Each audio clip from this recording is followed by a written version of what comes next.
Tras varios años de abundancia y bienestar, a finales de 2008, las sociedades occidentales sufrieron un shock. Los estados entraron en pánico y los ciudadanos despertaron de un largo y apacible sueño. La fiesta había terminado.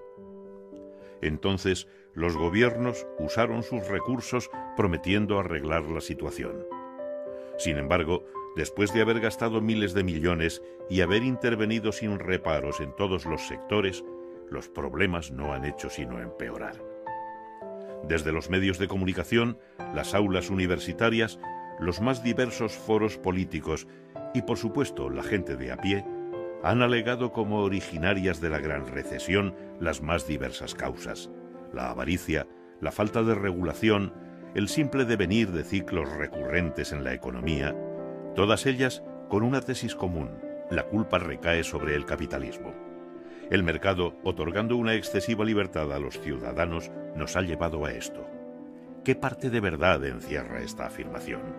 ¿Es realmente el mercado libre el responsable de la mayor crisis económica de la era contemporánea? Es más, ¿existe realmente el mercado libre en las sociedades actuales?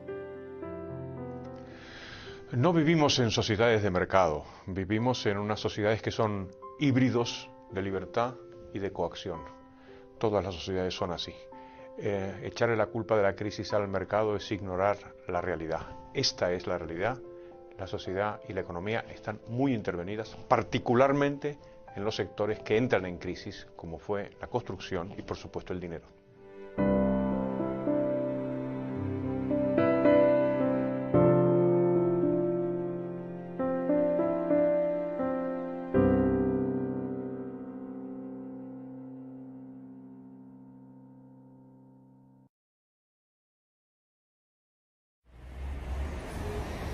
Desde tiempos remotos, las economías han experimentado repentinos periodos de fuerte crecimiento seguidos de estancamiento y crisis. Este fenómeno, conocido como ciclo económico, no solo ha condicionado el desarrollo de las distintas sociedades, sino que por su continuada recurrencia ha hecho que las mismas terminen por acostumbrarse a él. Hoy la gente está más familiarizada que nunca con términos como crisis económica o inflación, dando por hecho su carácter inevitable. Sin embargo, ¿son los ciclos económicos inevitables? ¿Es realmente el capitalismo el culpable de estos inexplicables episodios en los que todos parecen equivocarse de manera masiva? Estas preguntas no son meramente académicas. La gente, más aún cuando está pagando sus consecuencias de manera dramática, necesita y merece saber su respuesta. Es importante entender que si hay un sector intervenido en las actuales economías es el sector financiero y bancario, y que por tanto la crisis que actualmente nos asola no es una crisis de la economía de mercado, sino todo lo contrario. Aquí lo que sucede es que vivimos en una época de socialismo monetario absoluta, ¿no? Empezando porque el Banco Central es un monopolio público, porque el dinero o los pasivos que emite el Banco Central no son convertibles en nada, ni siquiera en oro. I think we live in a sort of modern, technologically advanced manifestation of the Soviet Union, actually. I think it's much more like that. It's very central planning controls everything now. All the power has been centralized, you know, in the US at a federal level, in Europe at a federal level. So I think that there really are no free markets anymore, just interventions. Luego tenemos un órgano de planificación central, tenemos toda una maraña de regulación administrativa que establece o regula minuciosamente el comportamiento de los agentes financieros y un dinero público. Si esto es una economía de mercado, pues que baje Dios, venga y nos lo explique. Esto es socialismo puro y duro en pleno siglo XXI.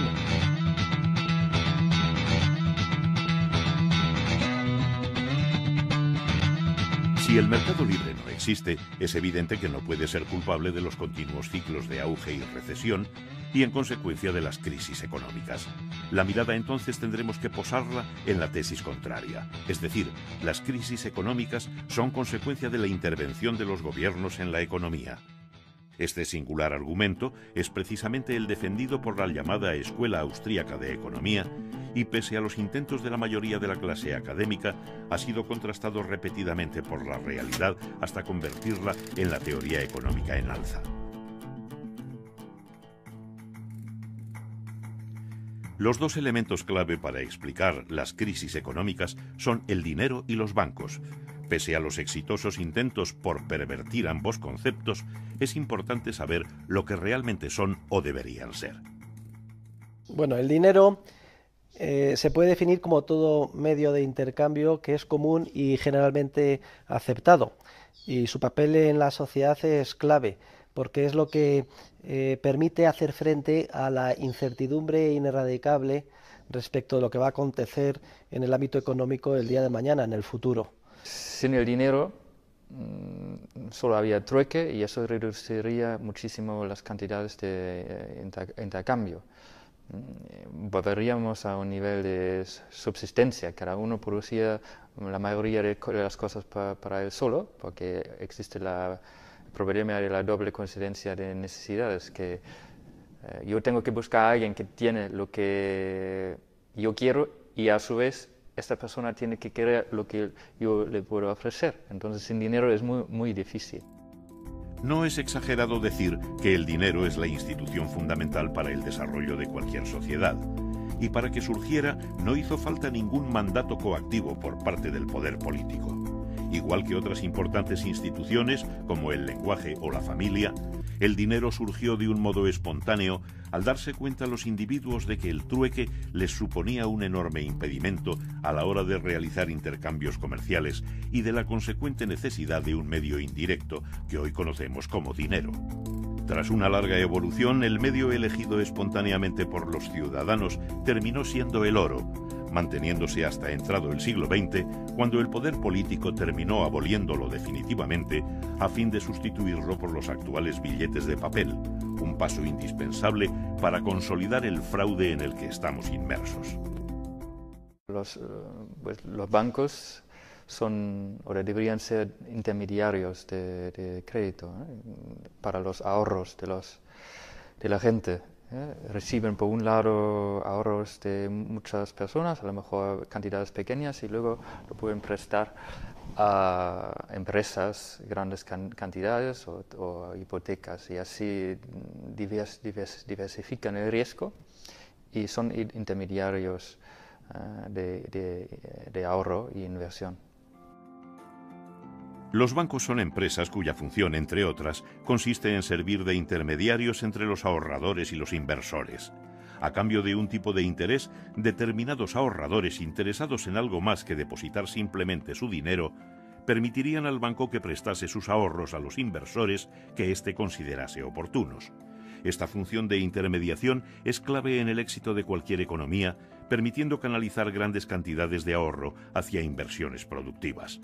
De hecho, cuando el vínculo entre ahorro e inversión se pierde, es cuando surge el fenómeno de los ciclos económicos.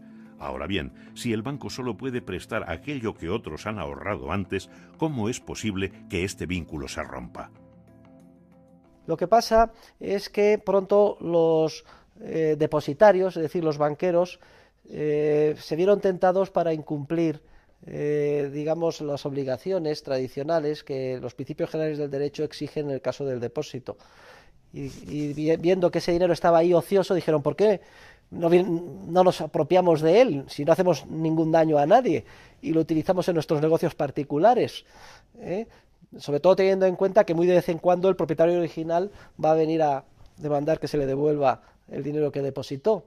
Y entonces surge lo que se conoce con el nombre de la banca con reserva fraccionaria, que es aquella que solo aguarda en su caja una fracción del dinero de verdad que se le ha depositado. At the heart of it all, the big macroeconomic problem that we have is that banks are allowed to lend money into existence, to do it without any real practical limit, and that's created all this discoordination and the crisis and the collapse. So there's an enormous amount of suffering and injustice has been created by these banking institutions. I think it's one of the biggest moral questions of our time. Desde hace siglos, los bancos, debido al interés político, gozan del privilegio legal de la llamada reserva fraccionaria, pudiendo prestar el dinero de sus clientes al mismo tiempo que tienen la obligación de devolvérselo de forma inmediata en el momento que éstos lo reclamen. De este modo, el banco rompe el vínculo entre el ahorro y la inversión al verse privilegiado para poder prestar el dinero de cada uno de sus depositantes, lo quieran estos o no, expandiendo el crédito de forma artificial o, lo que es lo mismo, creando nuevo dinero. Así, cuando una persona deposita 10.000 euros en el banco, este, en vez de guardarlo todo, solo está obligado a guardar legalmente un 2%, pudiendo prestar a otro cliente el resto. Este cliente lo usará para, por ejemplo, comprar un coche.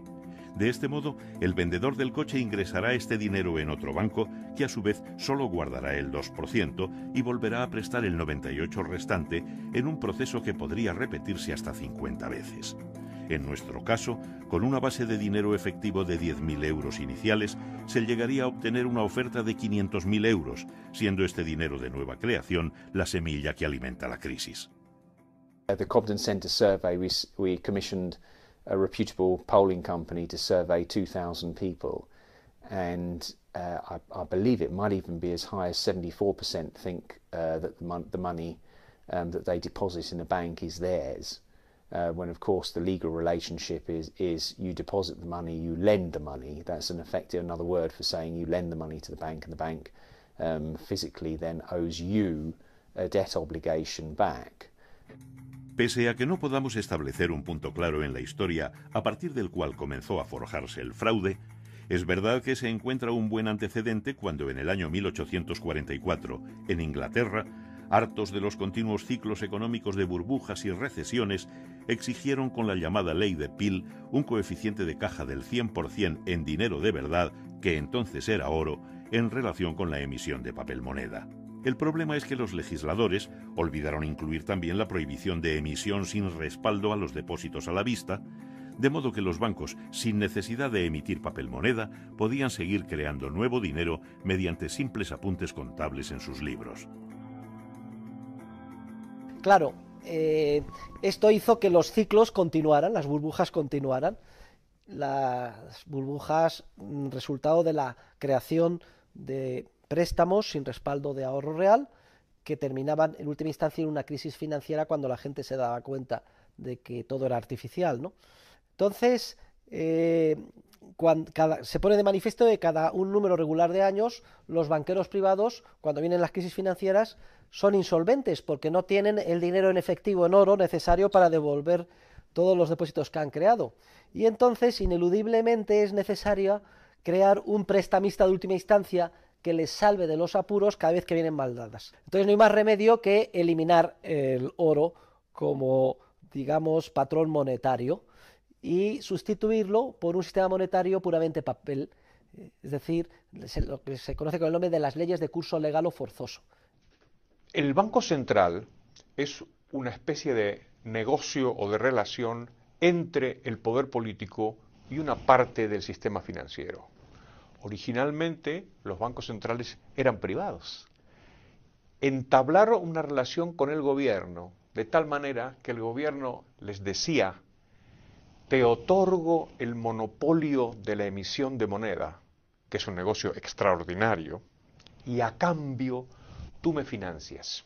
Luego vemos cómo el error de la ley de Peel lleva, por un lado, a la aparición del prestamista de última instancia, el Banco Central, y por otro lado, a la eliminación paulatina del oro y a su sustitución por un sistema puramente fiduciario tipo papel, en este caso libras de papel. Whereas in 1971, the Bretton Woods system folded completely with the closing of the gold window by the Nixon administration in the US, leading us into a world of global paper currencies, where every currency in the world is confidence-based as opposed to being physically backed. I have directed Secretary Connally to suspend temporarily the convertibility of the dollar into gold or other reserve assets, except in amounts and conditions determined to be in the interest of monetary stability and in the best interest of the United States. En conclusión, el sistema financiero actual, basado en la creación de los bancos centrales, la sustitución del dinero real por billetes de papel y el privilegio legal a los bancos privados para que puedan manejar a capricho los ahorros de sus clientes es la clave para que el poder político siga a costa de su propia supervivencia, provocando tanto las crisis económicas como sus dramáticas consecuencias. Los gobiernos quieren gastar y impuestos no son muy populares, porque la gente ve claramente que el gasto del gobierno tiene un coste, que son los impuestos que le quitan el dinero. Entonces, otra forma de financiar los gastos es por la producción de nuevo dinero. Entonces, el gobierno gasta más que recibe en impuestos, por la diferencia imprime bonos estatales, luego el sistema financiero, los bancos, compran una gran parte de estos bonos y luego el Banco Central compra estos bonos. En los Estados Unidos los compra directamente o en la Unión Europea, en la zona euro, lo acepta estos bonos como colateral para nuevos préstamos a los bancos. Entonces los bancos reciben nuevo dinero que pueden expandir el crédito y los precios suben. Entonces la gente paga también para los gastos públicos, pero paga por la inflación y no lo relaciona a esto. Entonces es más popular porque si tú subes impuestos, los votantes te van a castigar probablemente, pero con el déficit público que se financia con la monetización y la inflación, la gente no te castiga o no te castiga tanto. En la práctica, la señal que provoca el inicio del ciclo económico es la bajada de los tipos de interés. Cuando estos caen, los empresarios se lanzan a iniciar negocios nuevos que parecen ser rentables. Esto es así cuando los tipos de interés bajan por causas naturales, como el aumento del ahorro real de la gente. El problema es cuando la bajada de los tipos de interés se produce por la manipulación de los bancos centrales y los gobiernos, llevando con ello a los empresarios a cometer errores fatales de un modo masivo. Es verdad que en principio se producirá un auge económico, se reducirá drásticamente el desempleo, subirán las bolsas, aumentará el valor de las inversiones y con ello la ilusión de la gente que creerá por fin posible llevar un mejor estilo de vida. Sin embargo, antes o después, todo termina revelándose como una gran mentira. Resulta que como la bajada inicial de los tipos de interés era artificial, los proyectos emprendidos por los empresarios y con ellos todos sus aparentes beneficios resultan ruinosos. Ruinosos tanto para la gente como para los propios bancos, que haciendo uso de su privilegio legal, no solo habrán prestado el dinero de aquellos que no querían prestarlo, sino que se lo habrán prestado a gente que ahora será incapaz de generar los beneficios suficientes para devolverlo y que además lo tendrán invertido en bienes con un valor inflado que está a punto de caer. Así, una vez que terminen subiendo los tipos de interés, el banco sufrirá unos problemas de morosidad que ni siquiera podrán arreglarse quedándose con el patrimonio del moroso, cuyo valor estará a la baja, llegando a una situación tan dramática que ni siquiera los bancos centrales podrán hacer nada para arreglarlo.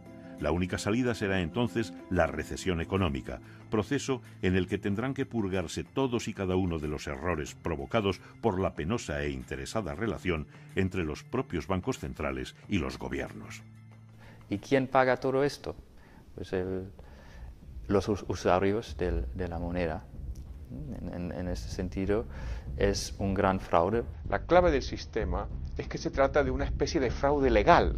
Ni siquiera los banqueros privados a nivel individual son conscientes del enorme daño que hacen creando de la nada créditos con cargo a depósitos de nueva creación, que son sus asientos en el pasivo de sus balances. El sistema monetario es un sistema legal. Tiene todos los plácemes de las constituciones y las leyes. Dentro de ese sistema es donde se generan unos procesos especulativos de burbuja y finalmente de crisis.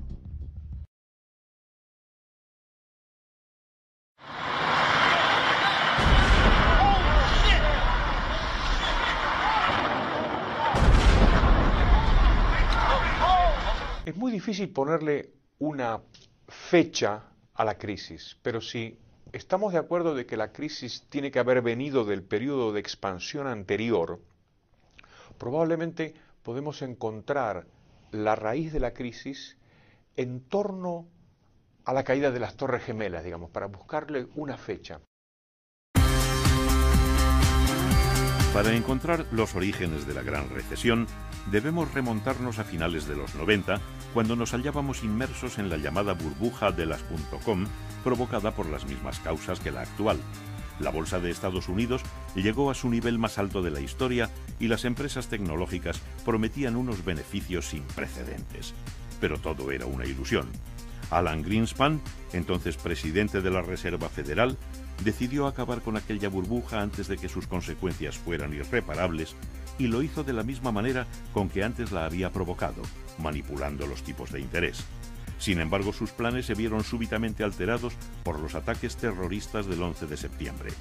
Las medidas de Greenspan ni ayudaban a superar el trauma, ni facilitaban la rápida financiación que el gobierno americano necesitaba para emprender su nueva aventura militar.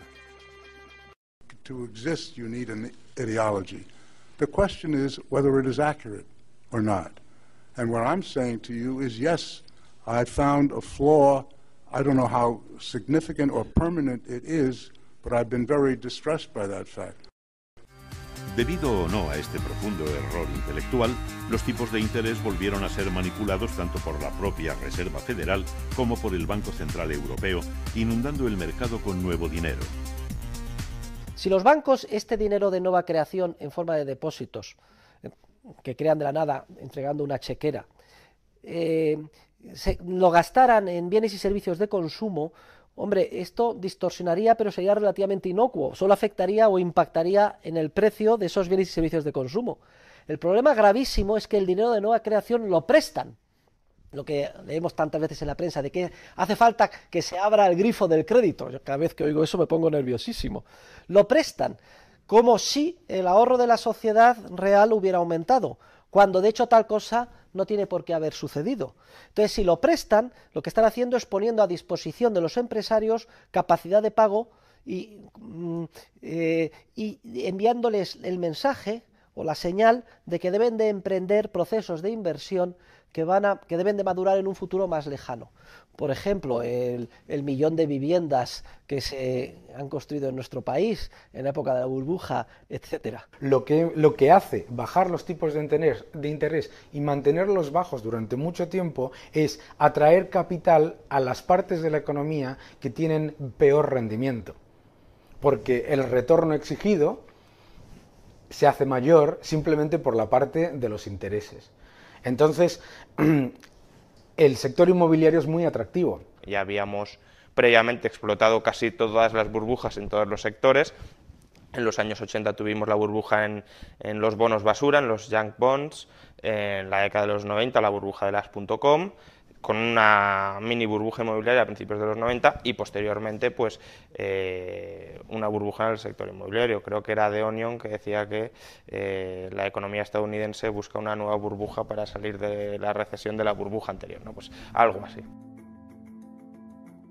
Según avanzaba la manipulación de los gobiernos y sus bancos centrales, más parecía haberse encontrado de nuevo el secreto de la prosperidad. Se alimentó la ilusión de la gente, crecieron los salarios, aumentaron los beneficios de las empresas, subieron las bolsas. El sector inmobiliario en concreto parecía engordar indefinidamente y los bancos, igual que muchos empresarios, vieron en él una enorme oportunidad de negocio. Oportunidad que en su caso se veía acrecentada por el privilegio legal de poder disponer libremente del dinero de sus depositantes, lo que les llevó a conceder préstamos incluso a gente que a todas luces sería incapaz de pagar sus deudas. Las hipotecas llamadas subprime son nada más que un ejemplo de lo que sucede cuando el crédito se expande de manera desordenada, muy por encima de lo que son los ahorros de la gente. Esto es simplemente cuando hay crédito fácil. Cuando hay crédito fácil, se rebajan los requisitos para conceder créditos. Y al final lo que pasó es que simplemente se daban créditos a cualquiera. No era necesario que uno demostrara tener ningún aval. Aparte de las maneras que ya se han explicado, los bancos comenzaron a financiarse vendiendo préstamos, llamados titulizaciones, que ellos mismos habían concedido. Básicamente, una vez que un banco había concedido, por ejemplo, 100 hipotecas en Estados Unidos, podía hacer con ellas un paquete y vendérselo a cualquier inversor que estuviera interesado en la rentabilidad que de ello pudiera obtener, ya fuera un fondo de pensiones suizo o un banco japonés. De este modo, el banco americano recuperaba inmediatamente la inversión realizada y podía lanzarse a conceder nuevos préstamos que a su vez vendería más tarde, volviendo a empezar el proceso. Por eso, cuando más tarde estalle la crisis en Estados Unidos, los efectos se harán sentir por todo el mundo. Los nombres de los bancos que, gracias a la intervención estatal, hicieron de esta actividad su principal negocio, no tardarían en aparecer a diario en las portadas de todos los periódicos unos años después.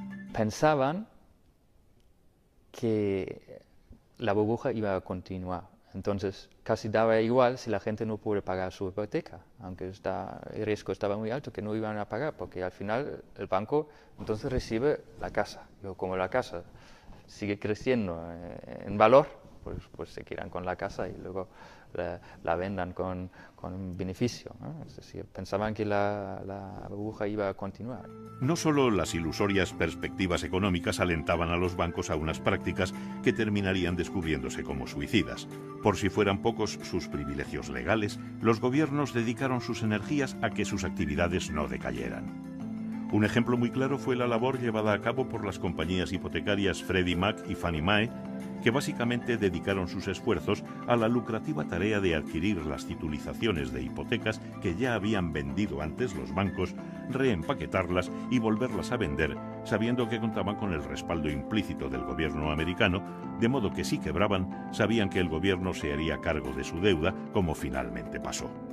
Hasta entonces, sin embargo, su actividad servía para que los bancos contasen con nuevos fondos, reiniciasen el proceso, titulizando no solo hipotecas, sino préstamos al consumo, a estudiantes, a la adquisición de coches, y engordasen la burbuja aún más, expandiéndola a otro tipo de negocios, entre los que destacaron las aseguradoras financieras y las agencias de calificación. Las agencias de calificación básicamente se dedicaban a, cuando los bancos titulizaban, o emitían deuda para financiarse ellos mismos, decían, bueno, esta titulización o esta deuda es de esta calidad, de muy buena calidad, por ejemplo, y por eso cobraban. Y luego las agencias aseguradoras lo que hacían era asegurar, como su nombre indica, que si quebraba, o si se impagaba, mejor dicho, esa deuda, ellas responderían a través de un instrumento financiero llamado CDS, ¿no? Seguro contra riesgo de impago. Al principio todo iba muy bien. ¿Por qué? Las aseguradoras mismo pues iban asegurando, y como nadie impagaba, pues cobraban por la prima del seguro, pero no desembolsaban nada. Y luego las agencias de calificación, porque normativamente, por regulación, era obligatorio pasar por ellas. Con el paso del tiempo, como la manipulación de los bancos centrales y los gobiernos hizo que la inversión se focalizara en actividades tan concretas como la inmobiliaria, no tardó mucho en desvelarse la falta de inversión en otros sectores, como las materias primas, vitales a la hora de seguir construyendo. Esa falta de inversión supuso una intensa subida de precios que los beneficiados por la expansión crediticia trataron de repercutir con poco éxito a los consumidores, provocando en última instancia el cierre de muchas empresas y el consecuente despido de trabajadores. Si tú repercutes aumentos de costes en toda la economía a los consumidores se les acaba la renta. Entonces, tú tienes que, como consumidor, tienes que empezar a discriminar.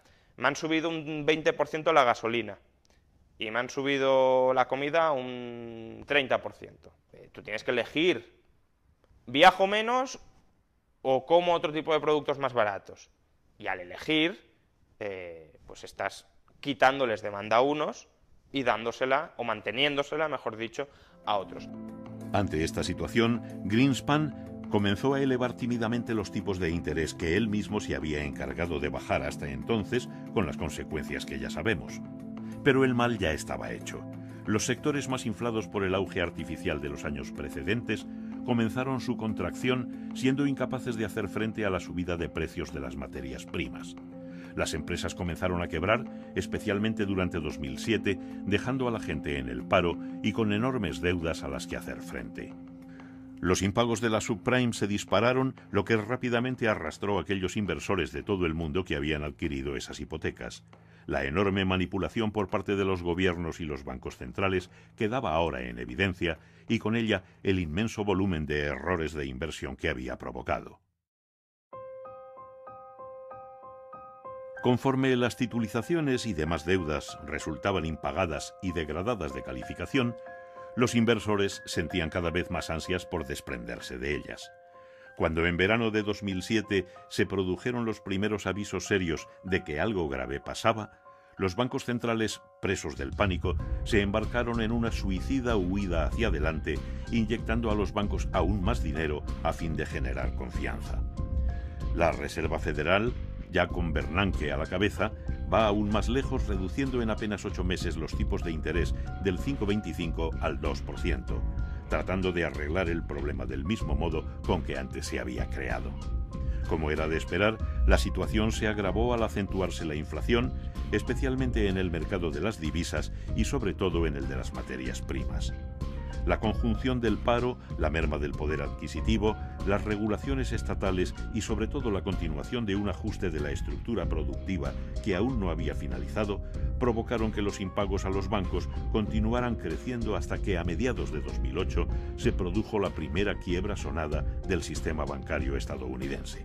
El problema de Bear Stearns, ¿cuál fue? Pues que empezaron a ver los inversores que su cartera de titulizaciones era de mala calidad.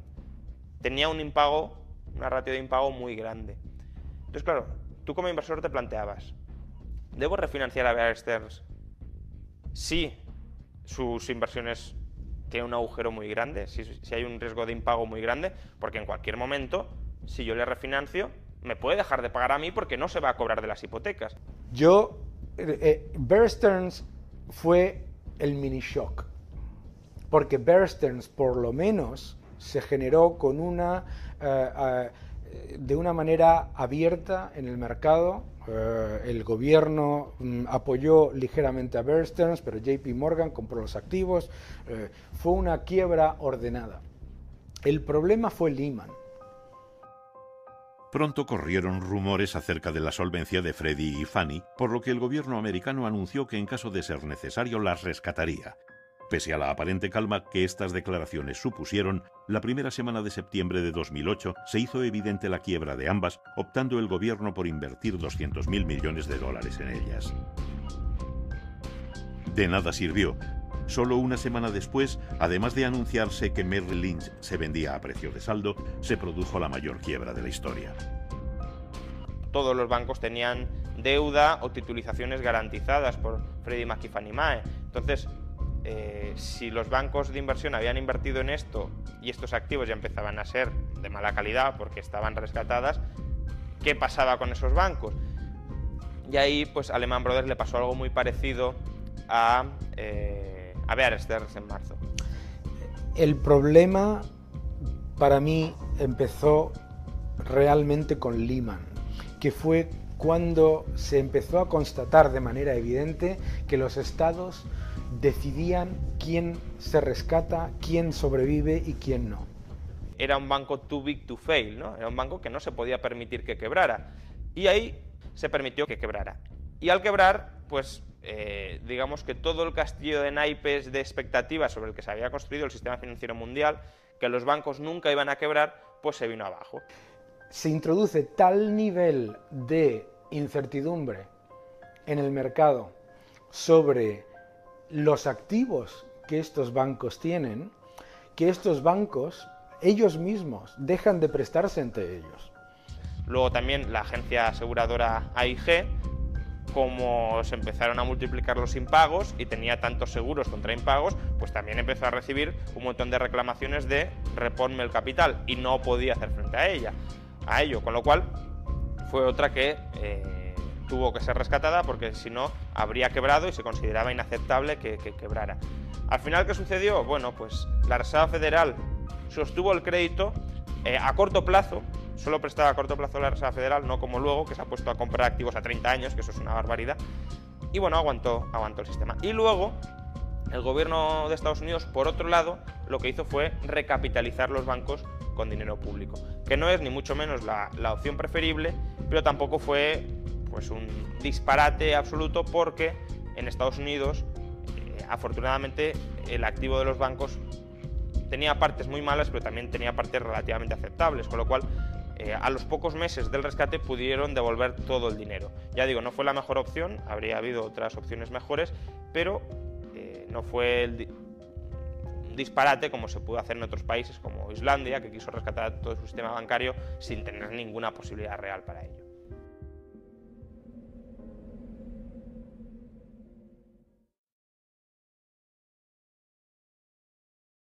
Uno de los aspectos más interesantes de la crisis es cómo las diferencias políticas, que al parecer eran abismales antes de la crisis, después de la crisis desaparecen.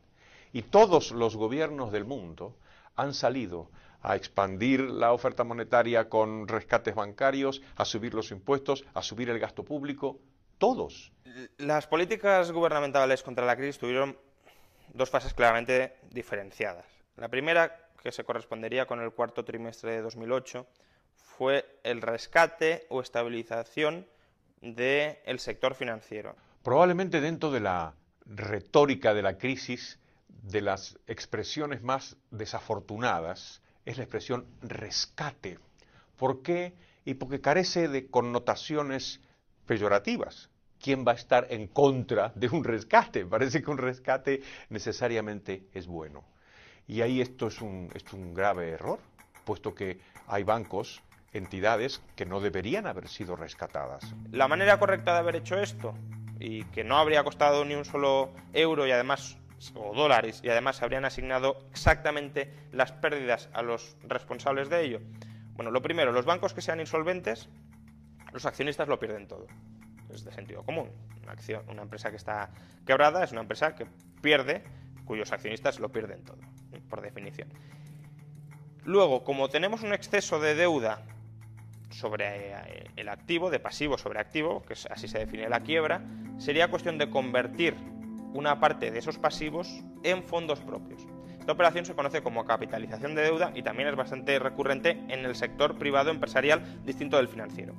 De manera que, por ejemplo, los acreedores de deuda subordinada, que es una deuda basura básicamente, se convierten en accionistas. No cobran el dinero, porque obviamente el banco está quebrado, no cobran nada, o no cobran en dinero, sino que cobran en acciones. Luego, si ni siquiera con los deudores subordinados conseguimos reflotar el banco, pues ya vamos escalando un poco, ¿no? Pasamos a los acreedores a más largo plazo, a los acreedores que han comprado otros instrumentos de riesgo, etc. Lo último que habría que tocar serían los depósitos a la vista, porque claramente quien ha metido dinero en un depósito a la vista en un banco no es porque esté esperando hacer una inversión especulativa a largo plazo. Por tanto, primero vamos tocando las inversiones, por orden de relación, las inversiones más especulativas y más a largo plazo, y eso lo vamos convirtiendo en accionistas. ¿El resultado? Pues que cuando hayamos convertido una masa mínima de acreedores del banco en accionistas, el banco estará recapitalizado. Si hay pérdidas, por ejemplo, si las acciones caen mucho de precio por debajo de lo que esperaban cobrar los acreedores, pues lo siento mucho, pero usted invirtió en el banco a riesgo y se ha arriesgado a perder dinero. No habría que haber metido ni un solo euro o dólar del contribuyente. Y tampoco es que sea una conversión tan exagerada de deuda. Para que nos hagamos una idea, la mayoría de bancos estadounidenses, convirtiendo menos del 5% de todos sus pasivos, estaban recapitalizados automáticamente. Muy al contrario, los estados optaron por rescatar a la banca jugando con el dinero de los contribuyentes. La manera más escandalosa fue la llamada creación de un banco malo, como sucedió en Irlanda. Mediante esta fórmula, el sector público optaba por comprar a los bancos todos sus activos tóxicos a precios inflados, de modo que la inversión nunca sería recuperada. Otra manera, puesta en práctica en Estados Unidos, consistió en convertir al Estado en accionista de los bancos, con la arriesgada intención de, cuando se normalizase la situación, poder recuperar lo invertido. En ambos casos se manifestó de nuevo la privilegiada situación de la banca y los ciudadanos tuvieron que soportar cómo su dinero era usado para salvar a unas empresas insolventes que además podían seguir repartiéndose dividendos y remunerando a sus directivos como si nada hubiera pasado. Una vez se consiguió la estabilización del sistema financiero, se pensó que lo único que hacía falta para ya volver a recuperarnos era que a la economía real, que había quedado un poco pachucha, pues darle alguna alegría, estimularla un poco. En esto consiste el Plan Español de Estímulo de la Economía y el Empleo, que desde hoy vamos a llamar Plan E. ¿Qué sucedió? Pues que claro, ¿quién compró esa deuda pública durante años? El sistema bancario. Cuando se empieza el proceso de endeudamiento de los estados, se continúa con el proceso del endeudamiento de los bancos. Y ese ha sido, es difícil decir quién fue primero, la gallina o el huevo, pero lo que sí es fácil es decir que lo que hemos tenido ha sido un proceso en el que los dos estaban participando del mismo problema e impulsando el mismo problema a la vez.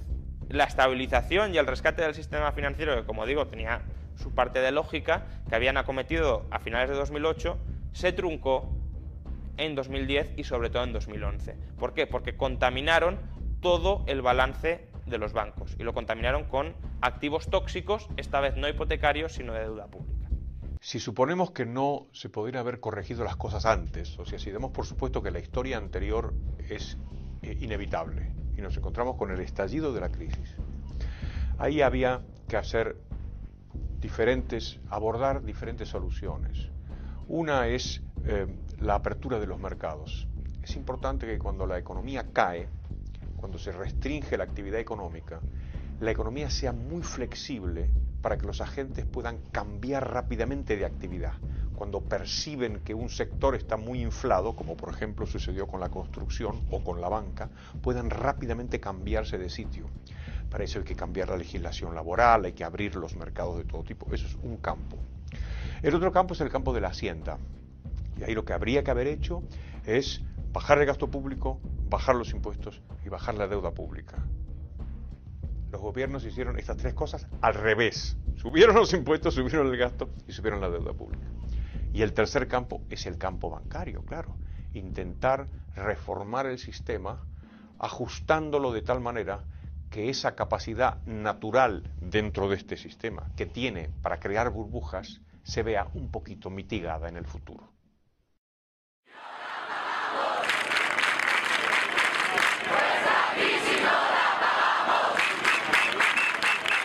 Pues la verdad es que yo soy de las personas cándidas que en un principio pensó que aquello era de alguna manera un movimiento de rebelión o por lo menos de expresión de descontento de la sociedad civil, y eso me habría parecido bueno, me parecía bueno en ese momento. Está muy bien salir a la calle y decir nos estáis tomando el pelo, pero hay que ser consecuente y no dejarse embaucar por las fuerzas políticas que te van a seguir prometiendo el oro y el moro, ¿no? Más grave aún que el desconocimiento económico de la gente es que las ideas más peligrosas, aquellas que nos han llevado a todos a sufrir la gran recesión, son precisamente las que abundan entre los supuestos intelectuales. La semilla del mal, sembrada hace años por Keynes, florece en las ideas de economistas tan afamados como Greg Mankiw, que a fin de condenar el ahorro y animar el consumo, llegó a proponer la eliminación por sorteo de todos los billetes con el número de serie seleccionado en la tómbola. Medida apoyada por Paul Krugman, el economista que, fiel a sus ideas, en 2001 aconsejó crear la burbuja inmobiliaria y que, una vez estallada, lejos de reconocer sus errores, ha ahondado en ellos, llegando a alabar cosas como la guerra de Irak o la invención de una invasión extraterrestre. They tell us that we should have more credit. More credit is the thing that got us into the problem in the first place. They should tell us we should have more spending. More spending was government spending was the thing that got us into the trouble. They tell us we should have more regulation, and it's all various different flavours of regulation. It doesn't really necessarily matter what it is. It's just more of it. And you know, all these things have failed. Absolutely failed. Para evitar la repetición de ciclos recurrentes de auge, crisis financiera y recesión que vienen asolando la economía de mercado desde hace 200 años, sería preciso rediseñar el sistema financiero y bancario a nivel mundial y hacerlo compatible con las exigencias de una economía de mercado, de un sistema capitalista, que se basa en el cumplimiento estricto de los derechos de propiedad. Y esto implicaría tres reformas. En primer lugar, completar la ley de Peel allí donde quedó incompleta, es decir, exigir también el coeficiente de caja del 100% para los depósitos a la vista y equivalentes. Cuando digo equivalentes es porque la banca también vende muchos depósitos supuestamente a plazo, pero que en realidad te dicen sottovoce que los puedes retirar sin penalidad cuando quieras. Eso también son depósitos a la vista. Y es para mí un motivo de gran satisfacción que hace escasamente un año, en octubre o en septiembre del 2010, dos diputados Tory presentaron un proyecto de ley en esta misma línea y además me citaron en el Parlamento británico. Perhaps instead we should now begin to listen to those economists who saw the credit glut that preceded the crash as the problem. The Cobden Centre, the Von Mises Institute, Herta de Soto, they all grasped that it was the overproduction of bogus candy floss credit before the crunch that gave rise to the credit crunch. It's time to take seriously their ideas on honest money and sound banking. Now, the Keynesian monetarist economists might recoil in horror at the idea. Their orthodoxy holds that without these legal privileges for banks, there would be insufficient credit. The oil that keeps the engine of capitalism working, they say, would dry up. The machine would grind to a halt. Not so. Under my bill, credit would still exist, but it would be credit backed by savings. In other words, it would be credit that could fuel an expansion in economic capacity that was consummate with savings or deferred consumption. It would be, to use the cliche of our day, sustainable. It's an amazing thing just how few members of Parliament in the UK really understand the monetary system. It's such a fundamental institution in a society based on the division of labour, and yet most members of Parliament don't study money. Even members of Parliament who are good economists don't usually study the institution of money itself and the real details of the way banking works. La segunda medida esencial sería acabar con el órgano de planificación financiera, es decir, este que hemos denominado Banco Central. Los bancos centrales ya no serían precisos con un coeficiente de caja del 100% como prestamistas de última instancia, ya no habría que proteger a la banca. Si en cualquier caso de pérdida de confianza, cuando fueran los depositantes a por su dinero, siempre estaría allí. Por tanto, ya no sería preciso. Y además dejarían de actuar de manera perversa, como actualmente están actuando cuando pretenden fijar el tipo de interés. Conseguiríamos, por tanto, eliminar el último bastión del socialismo que ha quedado después de la caída del muro de Berlín, que son los bancos centrales. Y en tercer lugar, la tercera medida responde a la siguiente pregunta: ¿quién se ocuparía de la base monetaria? Y lo que propongo es la reintroducción del patrón oro, un patrón oro clásico con coeficiente de caja del 100%. El stock mundial de oro ha venido creciendo en torno al 2% al año y además tiene la ventaja de que el oro no se puede manipular ni crear al antojo de los gobernantes. El oro supone una especie de corsé que disciplina la acción de todos los agentes que participan en una sociedad y en el mercado. Por eso el oro es una institución esencial, tan importante para el avance de la civilización.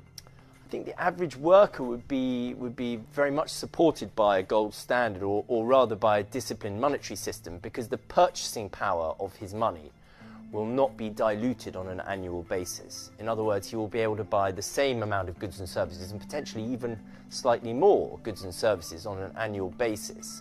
Effectively, what it does is remove the stealth effect of inflating the money supply.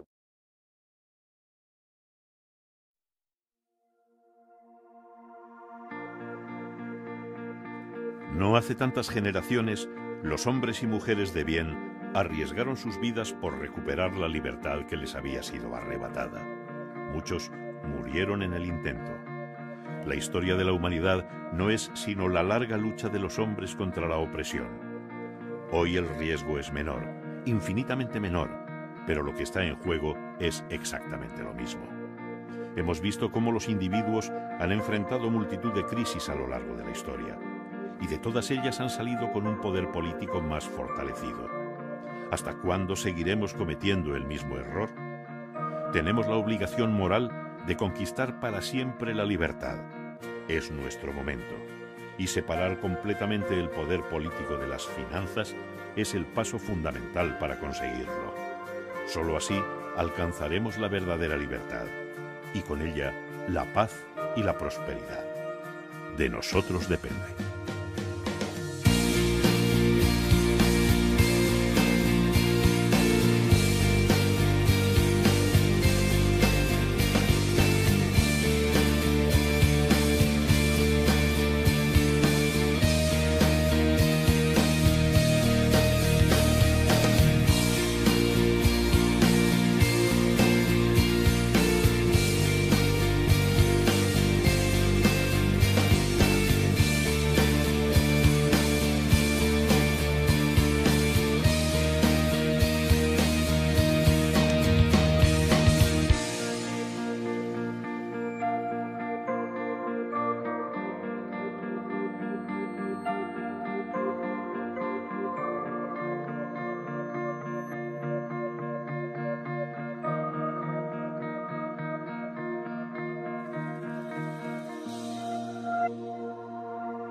la falta de regulación, el simple devenir de ciclos recurrentes en la economía, todas ellas con una tesis común: la culpa recae sobre el capitalismo.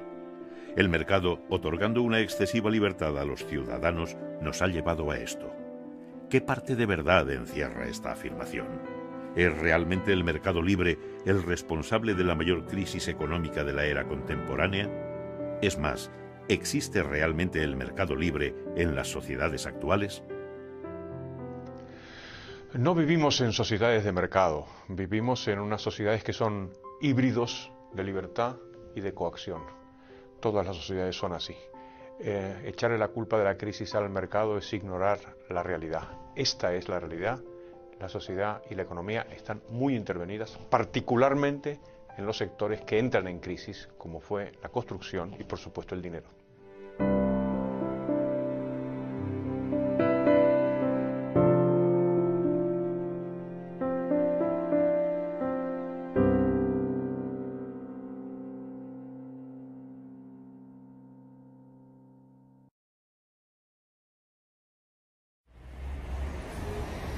Desde tiempos remotos, las economías han experimentado repentinos periodos de fuerte crecimiento seguidos de estancamiento y crisis.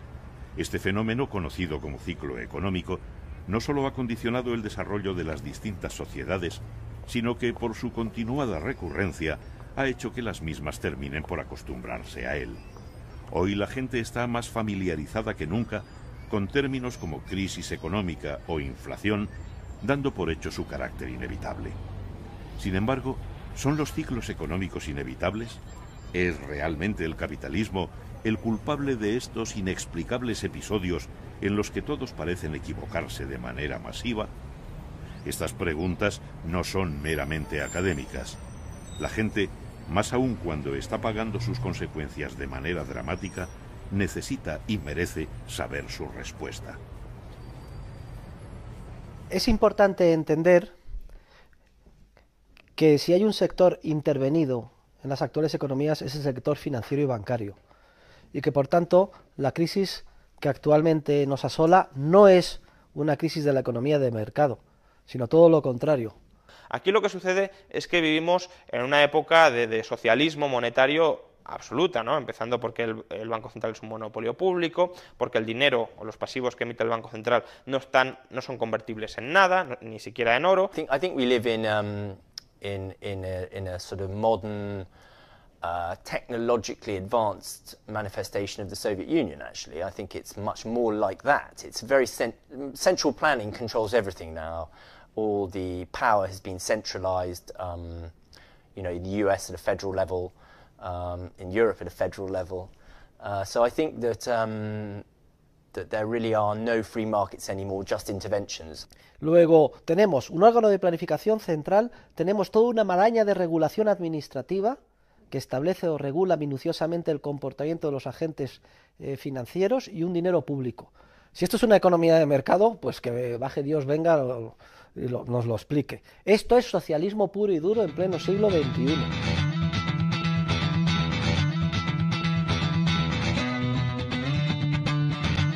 Si el mercado libre no existe, es evidente que no puede ser culpable de los continuos ciclos de auge y recesión y, en consecuencia, de las crisis económicas. La mirada entonces tendremos que posarla en la tesis contraria, es decir, las crisis económicas son consecuencia de la intervención de los gobiernos en la economía. Este singular argumento es precisamente el defendido por la llamada Escuela Austríaca de Economía y, pese a los intentos de la mayoría de la clase académica, ha sido contrastado repetidamente por la realidad hasta convertirla en la teoría económica en alza. Los dos elementos clave para explicar las crisis económicas son el dinero y los bancos. Pese a los exitosos intentos por